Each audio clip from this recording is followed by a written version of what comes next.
ऐसा कौन सा रहस्य है जिसके कारण अपनी एक छलांग से समुद्र को पार करने वाले हनुमान जी वाली से डरने और छिपने वाले सुग्रीव के सेवक बने हुए हैं? क्या ये इतिहास की कोई गलतफहमी है या फिर कोई छिपा हुआ रहस्य?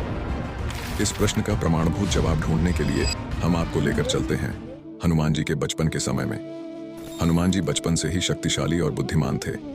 जैसे जैसे वे बड़े होते गए, उनकी शक्तियों का प्रभाव भी बढ़ने लगा।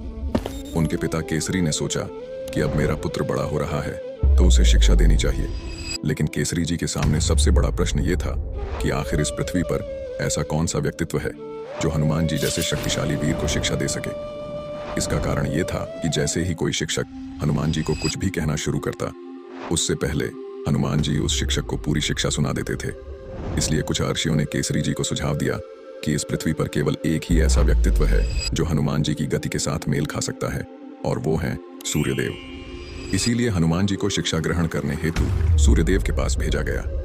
हनुमान जी को देखकर सूर्यदेव समझ गए कि हनुमान इतने शक्तिशाली हैं कि वे किसी भी वस्तु का सार मुझसे भी ज्यादा तीव्रता से ग्रहण कर लेंगे। इसलिए सूर्यदेव ने हनुमान जी के सामने कुछ शर्तें रखी। सूर्यदेव ने हनुमान जी से कहा, हनुमान, मैं तुम्हें शिक्षा देने के लिए तैयार हूं। मैं तुम्हें परा और अपरा सभी विद्या का ज्ञान दूंगा, लेकिन मेरी कुछ शर्तें हैं। जब भी मैं बोल रहा होऊंगा, उस वक्त मेरा रथ तीव्र गति से दौड़ रहा होगा और तुम्हारा चेहरा मेरी तरफ होगा, और तुम्हें मेरे रथ की तीव्रता के साथ ही पीछे की तरफ मेरे साथ दौड़ना होगा। इस प्रकार जैसे ही तुम पीछे की तरफ दौड़ोगे, तुम्हें वो सारी विद्या याद रह जाएगी जो मैं तुम्हें सिखाऊंगा। हनुमान जी ने सूर्यदेव की इस शर्त को मान लिया और सूर्यदेव ने उनकी शिक्षा प्रारंभ की।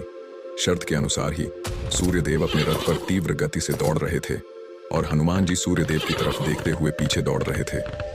इसके बावजूद भी हनुमान जी को सारी चीजें याद हो गईं और कुछ ही समय में वे सभी प्रकार की विद्या में निपुण हो गए। और इसीलिए हनुमान जी को श्रुतिधर भी कहा जाता है, जिसका अर्थ है केवल एक बार सुनने मात्र से जिसे कोई भी चीज जीवन भर याद रह जाती है, वैसा व्यक्ति। अब शिक्षा पूरी हो जाने के बाद सूर्यदेव ने हमारे प्यारे हनुमान जी से कहा, हे पुत्र, तुम्हारी संपूर्ण शिक्षा समाप्त हो चुकी है और तुमने अपनी योग्यता से सारा ज्ञान अर्जित कर लिया है। अब एक आदर्श शिष्य की तरह तुम्हें गुरु दक्षिणा देनी चाहिए। यह सुनकर हनुमान जी ने कहा, अवश्य गुरुदेव, आप मुझे आदेश दें कि मैं आपको गुरु दक्षिणा में क्या दे सकता हूं। सूर्यदेव ने कहा, मेरा एक पुत्र है जिसका नाम है सुग्रीव, लेकिन उसके लिए मैं बहुत चिंतित हूं। मुझे नहीं पता कि आने वाले भविष्य में वह अपने भाई वाली के साथ की गई शत्रुता में कैसे लड़ पाएगा, क्योंकि वाली बहुत ही शक्तिशाली है जबकि सुग्रीव इतना शक्तिशाली नहीं है। इसलिए मैं तुमसे प्रार्थना करता हूं कि तुम जाकर उसकी सेवा करो और उसकी रक्षा करो। अगर तुम ये कर सकते हो तो मैं सदा तुम्हारा आभारी रहूंगा और वही मेरे लिए गुरु दक्षिणा होगी। ये बात सुनकर हनुमान जी ने वचन दिया कि वे अपना पूरा जीवन सुग्रीव की सेवा करेंगे।